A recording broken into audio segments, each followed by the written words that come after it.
जय Hind students. Okay classes के YouTube channel में आप सभी का एक बार फिर से स्वागत है। जैसा कि आपको पता होगा सीआरपीएफ का पेपर 1 जुलाई से स्टार्ट हो गया था और 6 जुलाई यानी कि कल कितनी तारीख थी 6 जुलाई। तो 6 जुलाई की तीनों शिफ्ट ख़त्म हो चुकी हैं और तीनों शिफ्टों की में जो जीके जीएस और हिंदी के जितने भी प्रश्न पूछे गए हैं उनको इस वीडियो में मैं एक साथ आपके लिए लेकर आया हूँ। लिखा हुआ है 6 जुलाई ऑल शिफ्ट 75 प्रश्न, यानी कि 6 जुलाई की तीनों शिफ्टों में जो प्रश्न पूछे गए थे उन सब प्रश्नों को मैं एक साथ आपके लिए इस वीडियो में लेकर आया हूँ। जिनका पेपर अभी तक नहीं हुआ है वो इस वीडियो को ज़रूर देखें, क्योंकि बहुत सारे प्रश्न ऐसे होते हैं जो बार बार रिपीट होते हैं। पीडीएफ भी मिलेगा। अगर आपको पीडीएफ चाहिए तो आप हमारे टेलीग्राम चैनल को ज्वाइन कर सकते हैं, वहाँ से आपको इस वीडियो का पीडीएफ भी मिल जाएगा। तो शुरू करते हैं बिना किसी देरी के। पहला प्रश्न जो पूछा गया कि सत्यशोधक समाज की स्थापना किसने की। अब सबको पता है आर्य समाज की दयानंद सरस्वती ने की, रामकृष्ण मिशन की स्वामी विवेकानंद ने की। उसी तरीके से सत्यशोधक समाज की स्थापना किसने की है, ज्योतिबा फूले ने। भीमराव अंबेडकर ने अछूतों के लिए कौन सा आंदोलन चलाया। वेरी वेरी इंपॉर्टेंट प्रश्न। ये प्रश्न आपके एमटीएस एग्ज़ाम में पूछा गया था, फेज 11 के एग्ज़ाम में पूछा गया था और ये जो सीआरपीएफ का पेपर है उसमें भी इस पेपर को प्रश्न को पूछा है। तो भीमराव अंबेडकर ने अछूतों के लिए कौन सा आंदोलन चलाया था, महाड़ सत्याग्रह। लंबोदर शब्द में कौन सा समास है। अब लंबोदर का मतलब क्या होता है, लंबा उदर, यानी कि जिसका उदर जो है यानी पेट जो है लंबा हो। किसका है, गणेश जी का। तो लंबोदर शब्द में कौन सा समास है, बहुब्रीहि समास। ठीक है, इस बात को आप याद रखें। अगले प्रश्नों की बात करें तो चुटकी लेना मुहावरे का क्या अर्थ है। बहुत आसान प्रश्न है। चुटकी लेना मुहावरे का अर्थ है किसी की हंसी उड़ाना।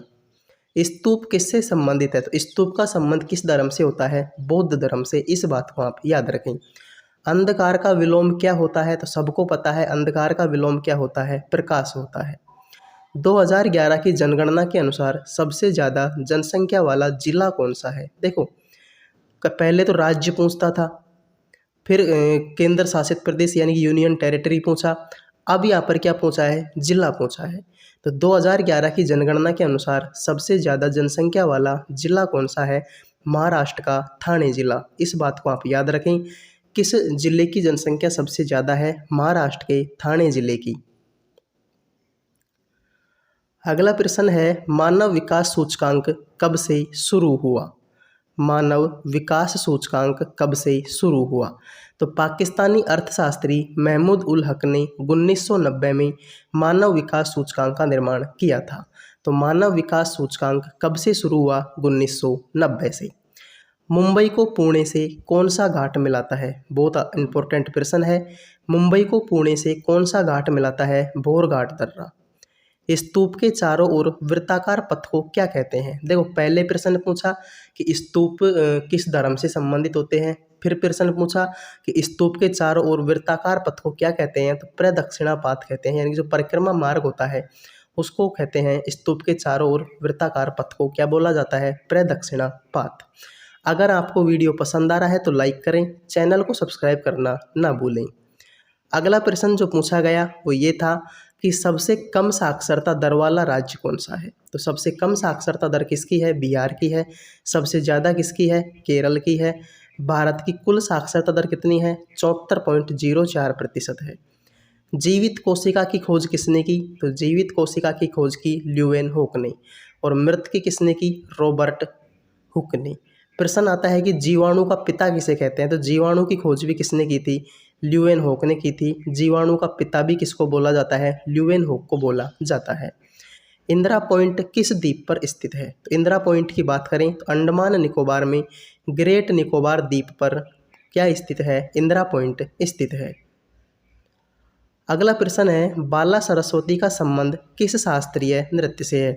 ये प्रश्न भी आपके एमटीएस एग्जाम में आया था, फेज 11 के एग्जाम में भी आया था और यही सेम प्रश्न आपके सीआरपीएफ के एग्ज़ाम में भी पूछा गया है। तो इस तरीके से इसलिए मैं आपसे बोलता हूँ कि पेपर एनालिसिस देखा कीजिए, क्योंकि बहुत सारे प्रश्न ऐसे होते हैं जो डायरेक्ट रिपीट हो जाते हैं। तो बाला सरस्वती का संबंध किस शास्त्रीय नृत्य से है? भरतनाट्यम से। और भरतनाट्यम किस राज्य का शास्त्रीय नृत्य है? तमिलनाडु का। अल्लू राम सीतार मैया किस आंदोलन से संबंधित थे? तो रामपा विद्रोह से किसका संबंध था? अल्लू राम सीतार मैया का। 2020 में वायु प्रदूषण के लिए कौन सा पोर्टल लॉन्च हुआ? तो 2020 में वायु प्रदूषण के लिए कौन सा पोर्टल लॉन्च हुआ? प्राण पोर्टल। प्राण पोर्टल कब से लॉन्च हुआ है? 2020 से। अगला प्रश्न है, संपत्ति के अधिकार से संबंधित संविधान संशोधन कौन सा है? तो देखो, संपत्ति का अधिकार भारतीय संविधान के आर्टिकल 31 में संपत्ति के अधिकार का वर्णन था, किंतु 44वें संविधान संशोधन 1978 के द्वारा संपत्ति के अधिकार को मौलिक अधिकार से विधिक अधिकार में परिवर्तित कर दिया गया। वर्तमान में संपत्ति का अधिकार राइट टू प्रॉपर्टी भारतीय संविधान के आर्टिकल 301 के अंतर्गत एक विधिक अधिकार के रूप में स्थापित है। तो कहने का मतलब ये है, संपत्ति का अधिकार पहले का था आर्टिकल 31 में, फिर हुआ 44वां संविधान संशोधन कब हुआ? 1978 में। संपत्ति के अधिकार को मौलिक अधिकार से हटाकर कानूनी अधिकार का दर्जा दे दिया गया, और वर्तमान में संपत्ति का अधिकार जो कि एक कानूनी अधिकार बन चुका है, किस आर्टिकल में है? आर्टिकल 300 के भाग ए में। तो ये है इसका कहने का मतलब। अगला प्रश्न है, विजयनगर साम्राज्य की स्थापना कब हुई? बहुत अच्छा प्रश्न है। विजयनगर साम्राज्य की स्थापना हरिहर और बुक्का ने 1336 ईस्वी में की थी। हरिहर और बुक्का के पिता का नाम संगम था, उन्हीं के नाम पर इस वंश का नाम संगम वंश पड़ा था। आपने सुना होगा विजयनगर साम्राज्य पे संगम वंश था, फिर सुलू वंश था, फिर तुलु वंश था।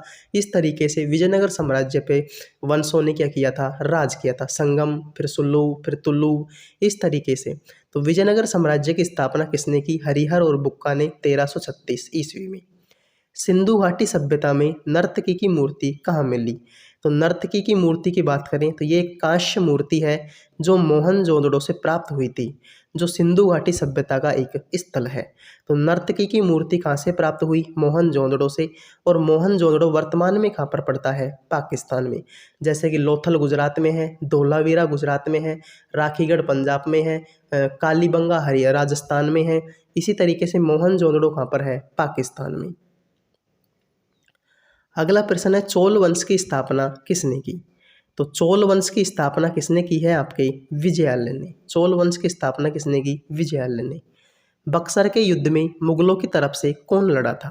तो बक्सर का युद्ध 1764 ईस्वी में ईस्ट इंडिया कंपनी और मुगल और नवाबों के बीच में लड़ा गया था, जिसमें मुगलों की तरफ से बहादुर शाह आलम द्वितीय लड़े थे। तो बहुत अच्छा प्रश्न है, बक्सर के युद्ध में मुगलों की तरफ से कौन लड़ा? तो देखो, ईस्ट इंडिया कंपनी की तरफ से लड़ा हेक्टर मुनरो, नवाबों की तरफ से सिराजुद्दौला, और मुगलों की तरफ से कौन लड़ा था? बहादुर शाह आलम द्वितीय।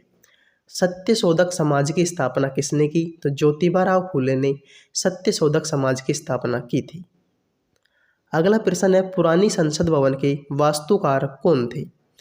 तो पुरानी संसद भवन के वास्तुकार कौन थे? पुरानी संसद भवन की इमारत लुटियंस और बेकर दोनों ने डिजाइन किया था।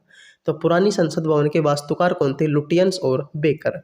जबकि राष्ट्रीय भवन को एडविन लुटियंस ने डिजाइन किया था। तो संसद भवन के लुटियंस और बेकर, और राष्ट्रपति भवन के एडविन लुटियन।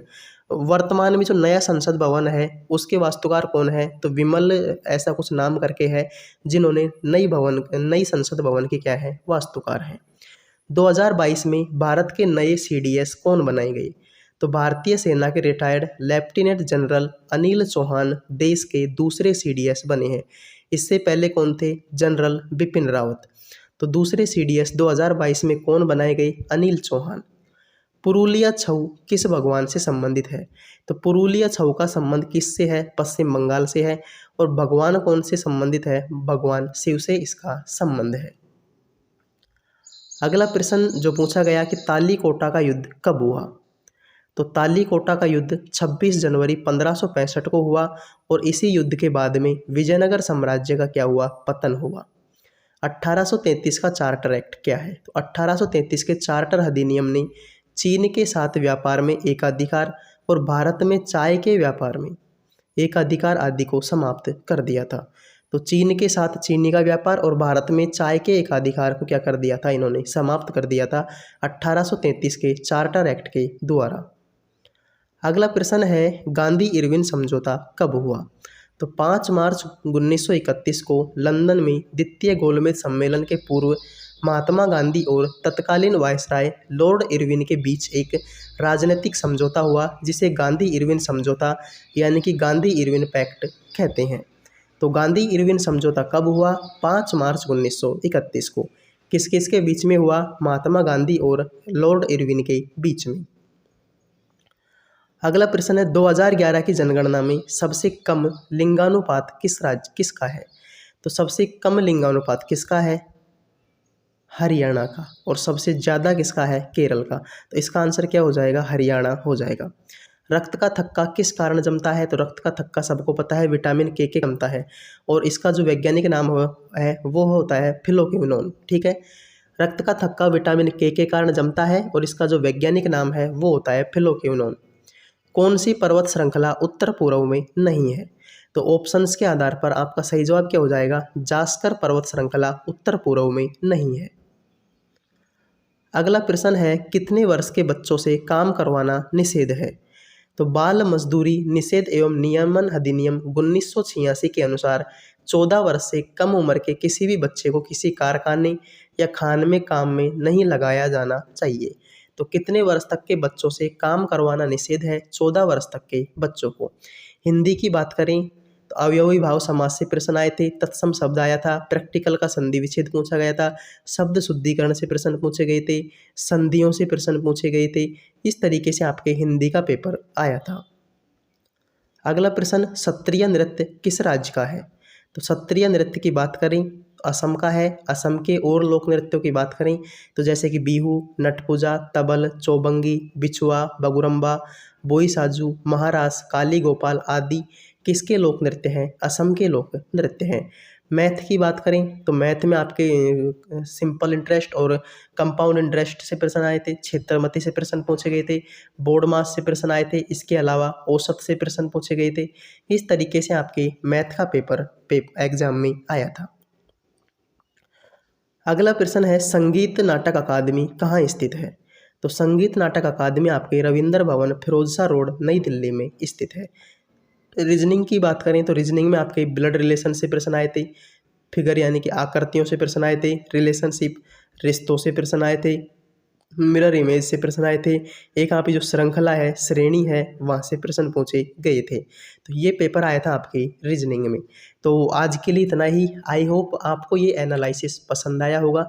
अगर पसंद आया हो तो लाइक करें, चैनल को सब्सक्राइब करना ना भूलें। मिलते हैं नेक्स्ट वीडियो में। जय हिंद, जय भारत।